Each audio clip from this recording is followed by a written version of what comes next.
Welcome! You are listening to the Overseas Life Redesign podcast, where you'll hear fun, relaxed, and inspirational interviews with people who are really living the dream.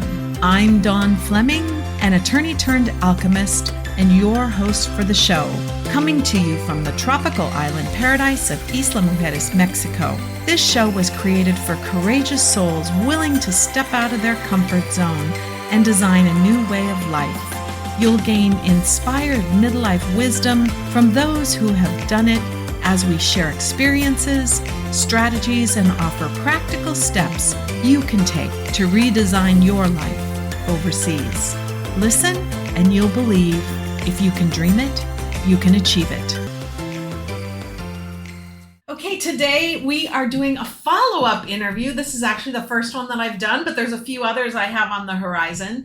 I'm here today with my good friend, Jim Silver. He was our guest for episode 19, and it was Living the Good Life Diving, or something like that was the title that we had. And he's since moved on. That was 2.5 years ago, which he thought it was longer ago than that, but... Well, the interview, that's right. The business sold 2 years ago.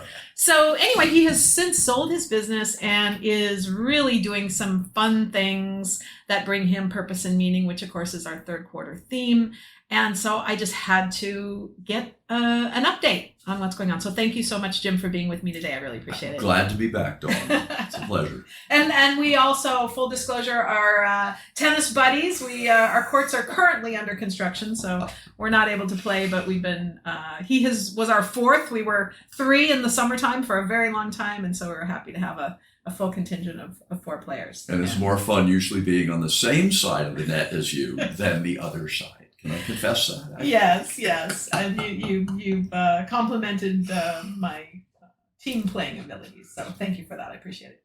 Anyway, so just to kind of get everybody up to speed. So you had your business, and as it turns out, as we had discussed in the beginning, you actually had it listed for sale at the time, but didn't happen to mention that. Can you tell me a little bit about how that exercise went with selling a foreign business, number one? I know, you had left your real estate career and worked in this lovely dive business that, as we talked about, allowed you to show people the ocean, right? What's under the surface.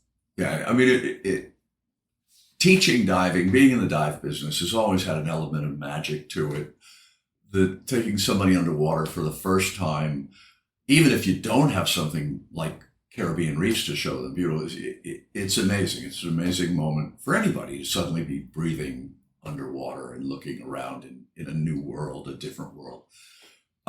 So the opportunity to do it here, where it's so gorgeous and the water is warm, and it was really special. So.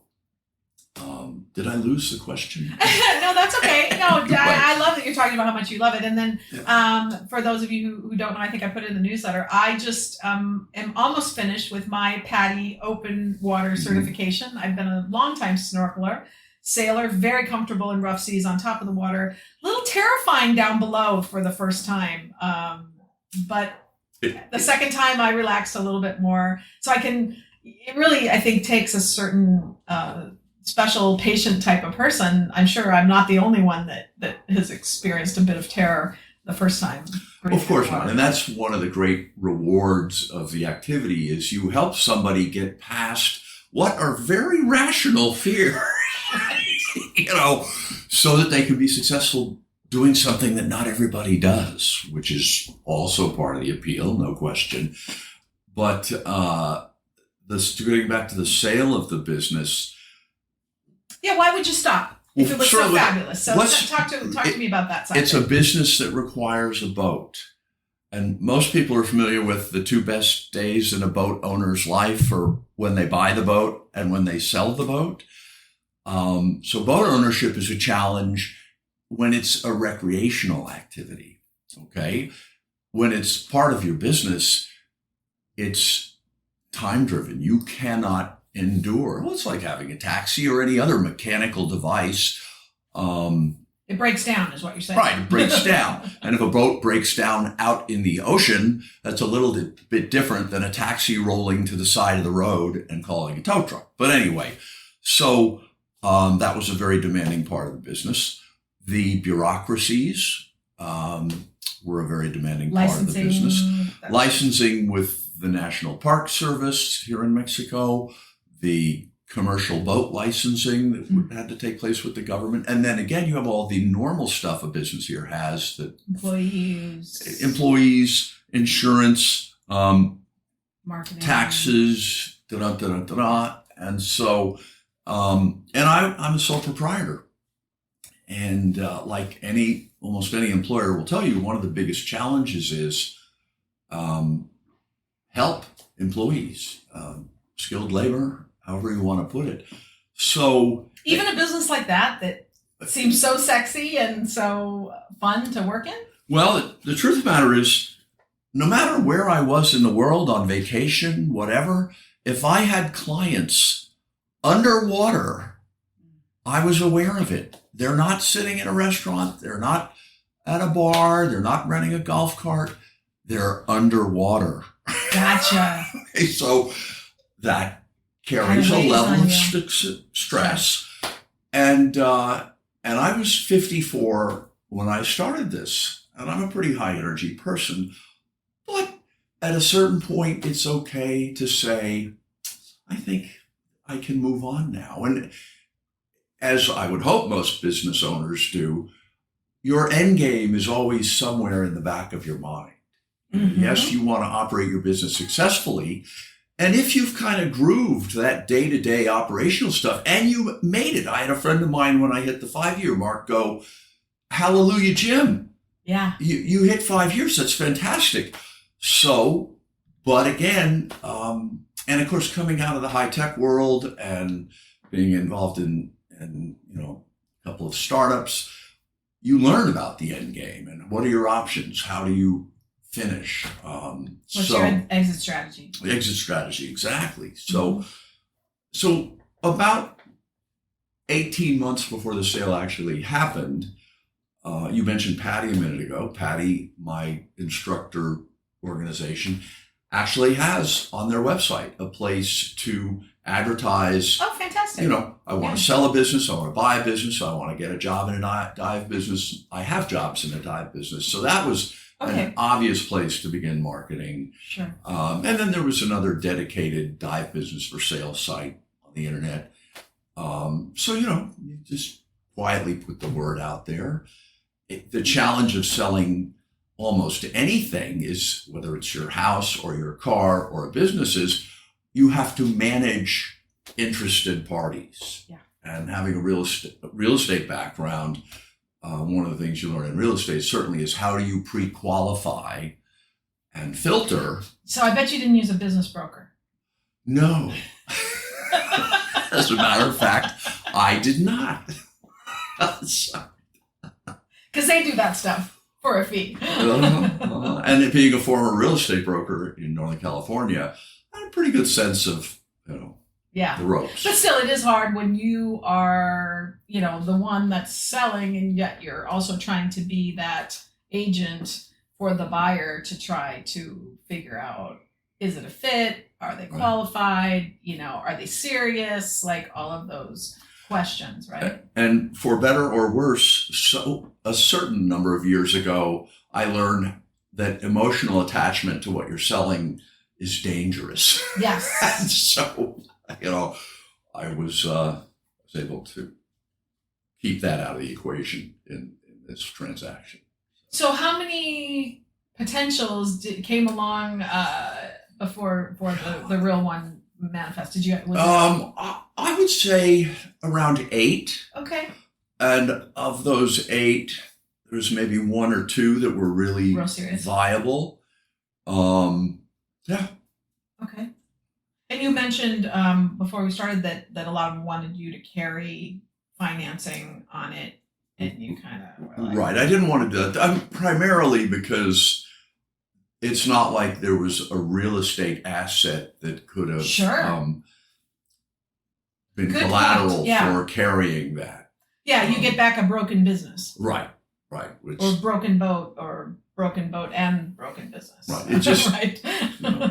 While you might sacrifice something on sale price, yeah, having that risk continue right beyond the well, you didn't want it back. Right. Exactly. I mean, it's not like it was this great piece of property and somebody pays you for a while and then you just resell it. I mean, it's not like that at all. Exactly. So having to do that. So how was that transaction wise? I mean, you obviously own real property here on the island. Well, how was that process of selling the business different from property? You probably more so than in a property sale, it did rely on the trust of the parties involved. Okay. And again, they were fairly sophisticated buyers. I'm a fairly sophisticated seller. So we all appreciated the formalities or assurances that made everybody feel good about the deal happening. But you used a regular Mexican law firm to contract. Yeah, which of course I already had one, and they had a law firm in the United States, and they communicated, and So it's fairly straightforward. Yeah, it really was. Okay. The assets are well defined, whether it's permits or physical assets. So gotcha. And was it a clean break? Like it was sold and you were done? You didn't have to hang around and train or anything? Well, I did provide some follow-up. But they also had experience in the dive world. So they weren't coming in completely green. Oh, okay. Which I was just happy about because it helped stage for their own success. For sure. For sure. They didn't have that learning curve that somebody that just likes diving would have, right? But doesn't know anything about the dive business. Cool. So how long ago was it that you middle of August 2020. So almost 2 years ago. Yep. Okay. And that was wasn't that like in the middle of COVID or? It was 4 months in. I mean, if we've officially kind of shut down in March, yeah. And so they got a price reduction based on the fact of that uncertainty. But we really the business had restarted by late June. Okay. So, Mexico never shut down for travel. And actually, this is one of the few places in the world people could come. That's true. So that benefited business. And so it worked. Awesome. So you had your exit strategy for your business that got executed. And did you have a plan for what comes next? Well, sitting on my butt was the first part of that plan. Going back to diving and doing underwater photography for fun. I did a few trips post-sale that just were fantastic. And where'd you go? Well, actually, I've always loved diving Cozumel, so some of them were just close by. I dove Chinchorro Bank out of Mahahual, which is in southern Quintana Roo, close to the Belize border. Chinchorro Atoll is one of 4 in the Western Hemisphere. I have 1 left on my checkbox for those 4, which is 3 of them are in Belize. And it's fabulous because it's so far offshore that it doesn't really get poached or overdove. So the conditions are stunning. And Mahahual is a great village. People don't really travel there.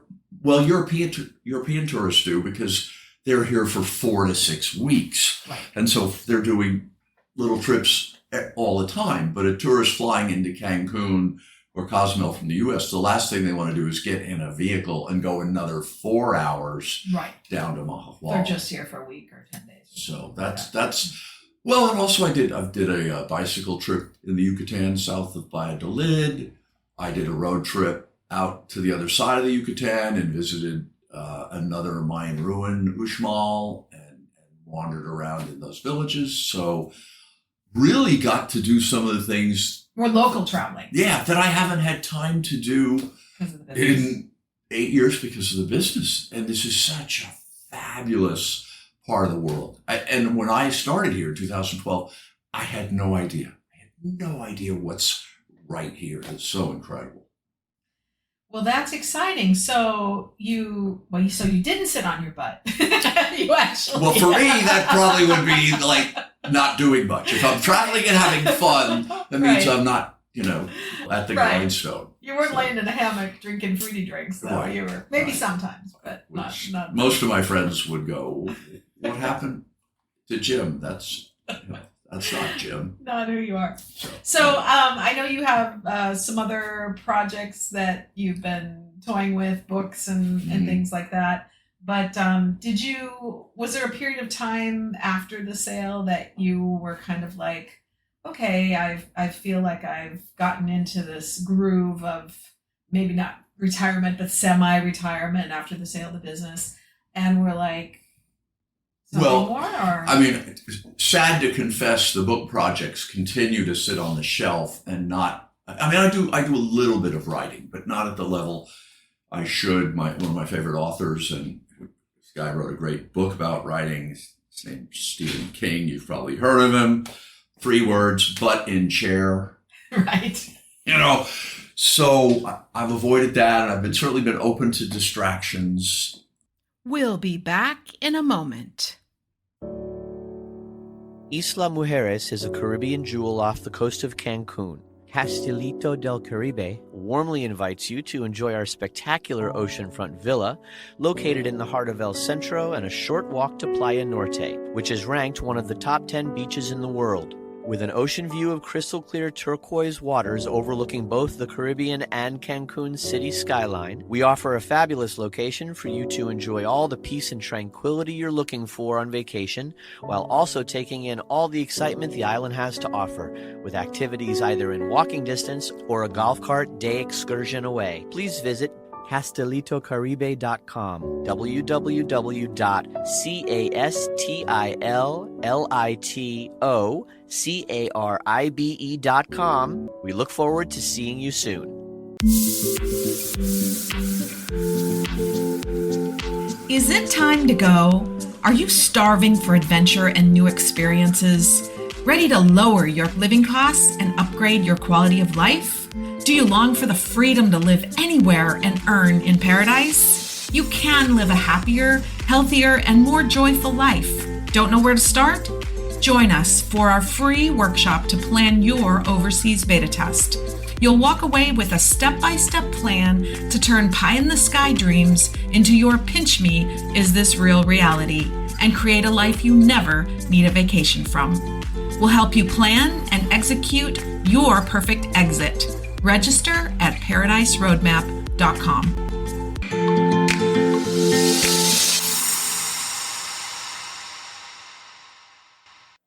Welcome back to the Overseas Life Redesign podcast. Thank you so much for being here, and we invite you to subscribe if you like what you hear.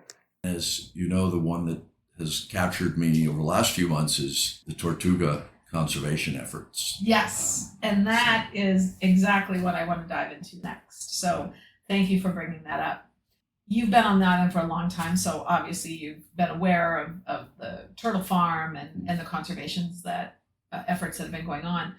Was there something specific that got you to dive in deeply this time?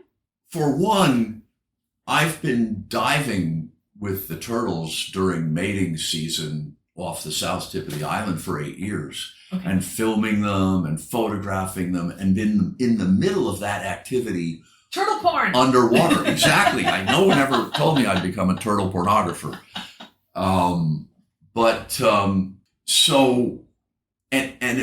Early on, maybe it was 2012, probably 2013, I actually got onto a beach at night and was part of retrieving the eggs from under a female as she's laying them, and was, wow. But then really in the years to follow, didn't have the time to pursue that as an activity. Certainly I took friends over the years and family to the turtle farm to see that spot. But what happened this year, well, as we know, in the turtle farm got taken back by the government, probably for mismanagement. So a lot of us in the island community have been wondering what's going on, what's happening with the turtle, because hundreds of turtles come up on the beaches during this part of the year and lay eggs, and none of us really knew what was going to happening until a posting by the government saying we have an effort launching and we need volunteers. And that's when I went, well, shoot, let me, go interview for being a volunteer. And in that interview with the director of environment and ecology, who is a 24-year-old recent college graduate who is a reef life scientist, I just realized, oh my God, these people need a lot of help. Yeah, and that was Edwin, I take it, the ecology right. Gentleman on the island. Yeah, brand new in the new administration that came into power October 1st of last year. Here's this young person who's wonderfully passionate about reef life and the turtles, who's been stuck with administrative stuff and all these other things that, but anyway, so, I jumped up and reached out to the local community who can help, who wants to help, and everyone who's basically the same mindset as I was. What can we do? Now, granted, I didn't really want to manage this or be at the point of this. I just wanted to be out on the beaches at night with the turtles. But I couldn't find anyone else to take that hat from me. So anyway. My husband calls that picking up the clipboard. yeah, first got to pick it up. Oh, he's got it. Quick. Right? He talks about when his sons were learning surfing, and the surfing coach, something happened, he moved away or something, and there was nobody to coach surfing, and he picked up the clipboard and became the surfing coach because there was no one else, right? Yeah, it happens. So, but obviously you had the skills and, knowledge with your diving background and being a business owner. I mean, what a perfect job to come your way. I have a feeling that there's probably a lot of folks that are pretty happy that happened. Well, I think a lot of folks that were happy that they didn't have to do it. Oh, come on. When I reached out and said, guys, now, one of the things that did happen is I suddenly realized a lot of people wanted to contribute to this, and we really didn't need a lot of resources given that we don't have the turtle farm. I would love for us to know that we're getting the turtle farm back, and then we could pour assets into laboratory, facilities, et cetera, but we don't. So this group that I have in waiting still to do 501(c)(3) in the U.S., there's no point. So what we've been able to do is use grassroots contributions for food for the team at night on occasion, rewards, headlamps, buckets for collecting eggs, pipe for marking nests. So we've been able to support them well enough with, again, a grassroots effort without pretty minimal resources. Pretty right? minimal. The real and human resources. I mean, we've got a team of people to go out there and do these 10 p.m. to 3 a.m. shifts where we're assisting the Mexican biologists and the hired team that they have to protect the turtles when they're coming up to find their nesting sites, participate in egg collection, support the efforts to relocate the eggs into the corrals that we have. Well, and I know you and I are pretty well versed in that. But for anybody who's not familiar with why this is necessary, can you give us just a short explanation on why this is important work? Sure. Well, for one, it's an endangered species, and it is regulated by the country of Mexico. There's a 140-page document that dictates what checkboxes need to be hit as you manage this activity. We don't have a lot of beaches on Isla. And we have a lot of females that want to come up and lay eggs, and they will lay potentially 3 nests in a summer season. So that if we didn't relocate the And nests... you told me, didn't you tell me some of them are up to like close to 200 eggs a nest? Right. This summer, I don't know if we've had one over 170, but the smallest nests we've had have been like 79 or 80 eggs. Average tends to be 120, 130. Okay.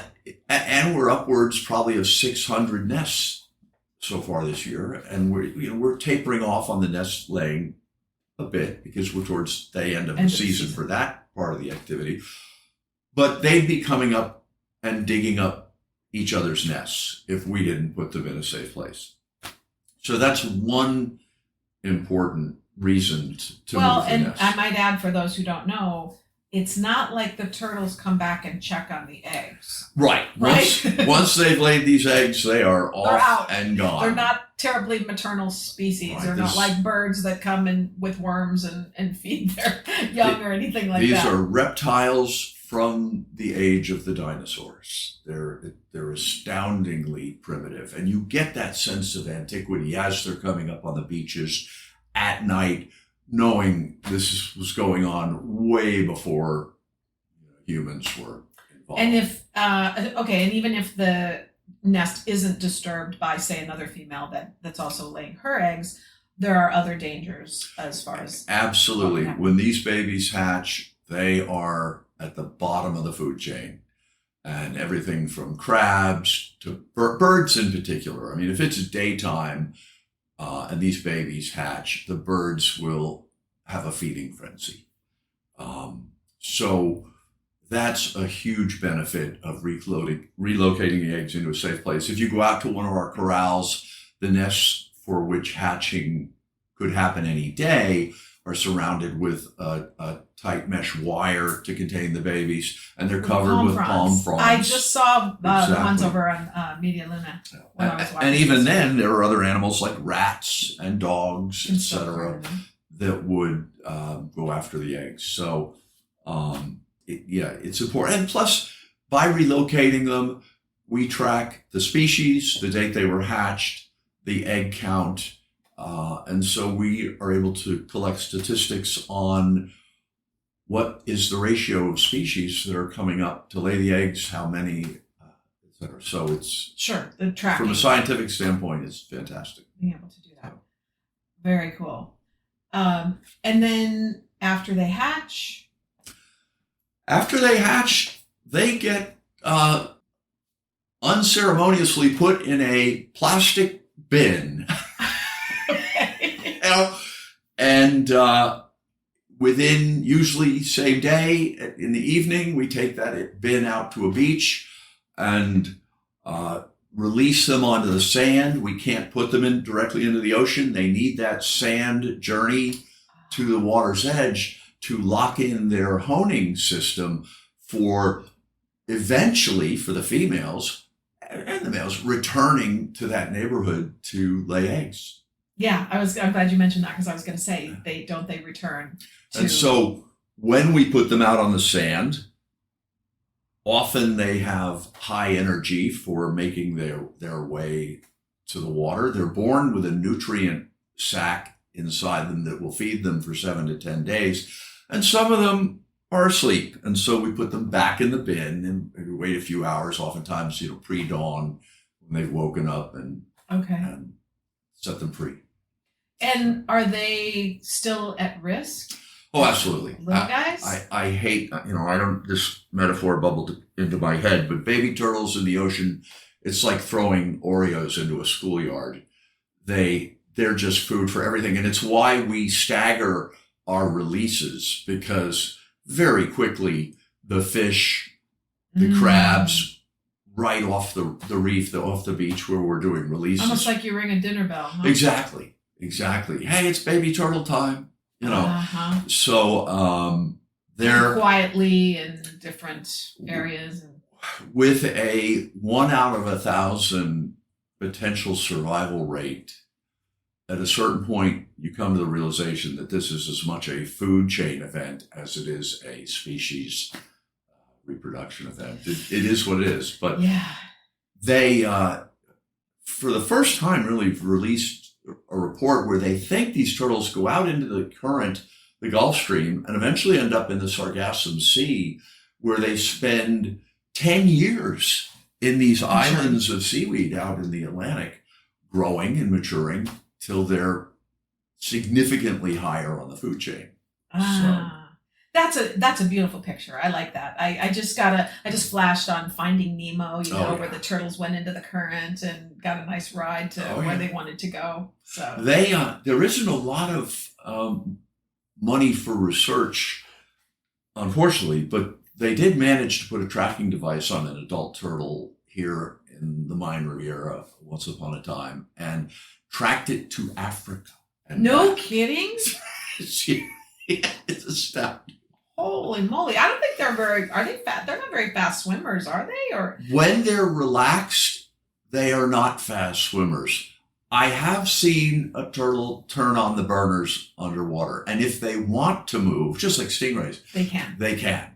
Okay. But I can't imagine that they would sustain that kind of to Africa? Right. So wow. She goes to show you, what do they say about turtles? Slow and steady. Right? Yes, I love the turtles. So for sure. So what a fun project to work on. I really admire your dedication to that, because you've shown up bleary-eyed on the tennis court and after almost all-nighters, and it's a pinch yourself activity, because you're out there on the beach and you're going, I'm out here, it's 2 a.m, and then you look around you and there's a full moon over here and there's waves lapping up on the beach and there's 3, 4, 6 adult females digging nests, covering nest layings. Off to the north, there's a bank of thunderstorms with lightning. And I've woken up the next day going, are you kidding me? It's incredible. It's absolutely incredible. It's so special. So, not just the work that you're doing, but also just the context of what you're doing. The experience, Cool. So, are you, what happens when the season wraps up? Or do you know what comes next? Well, I'm hoping they'll have finished the tennis court at some point. Right. But no, I don't have How much longer? I mean, we're probably talking, maybe a month or two? We should have eggs hatching into October. Okay. Because we have plenty of turtles still coming up and making nests at night. So, it's about a 6-week incubation period before the eggs hatch. So we have 3 different corral sites on the island, plus we have places where we've placed nests as well outside the corrals, just because we don't have enough space. By law, the nests have to be spaced 1 meter apart, so that when the egg hatching starts happening down in the nests, and the nests are about 24 inches deep, they don't disturb the one next to it. The one next, exactly. Gotcha. So, do you know what's next or no? Well, this activity has restricted my, Yucatan travel adventures. I need a trip down to Coba. I'd love to get down to Guatemala. So I'm sure the travel will bump up a little bit. I'll probably get back to doing some other, activities that, like exercising more, that, hours at night spent out. You get to bed at 3:45 if you're lucky at the end of one of these shifts. So, hauling those book projects off the shelf. I'm looking for an accountability partner, by the way. Okay, perfect. That sounds great. Well, I've heard it said that boredom is not on anyone's bucket list. No. And it doesn't sound like you have that anywhere near your life. No, I just bought a second guitar, not being very good on the first one. So it's another butt in chair activity.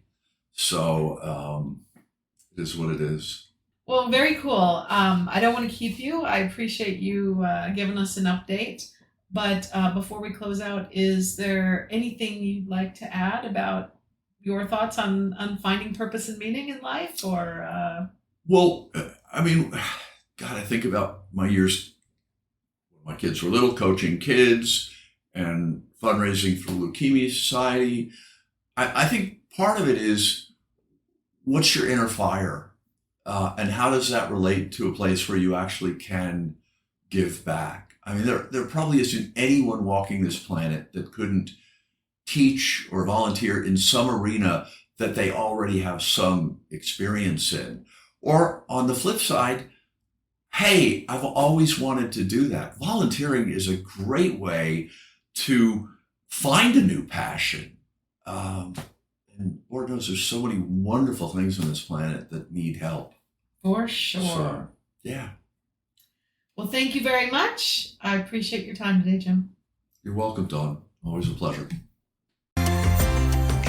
This episode of the Overseas Life Redesign podcast was brought to you by our sponsors. Thanks for tuning in. Did you love this episode of the Overseas Life Redesign podcast? Then please subscribe to our show and leave us a nice review. It's very much appreciated. We also invite you to become part of our Overseas Life Redesign community on Circle, where you can join us live for these broadcasts.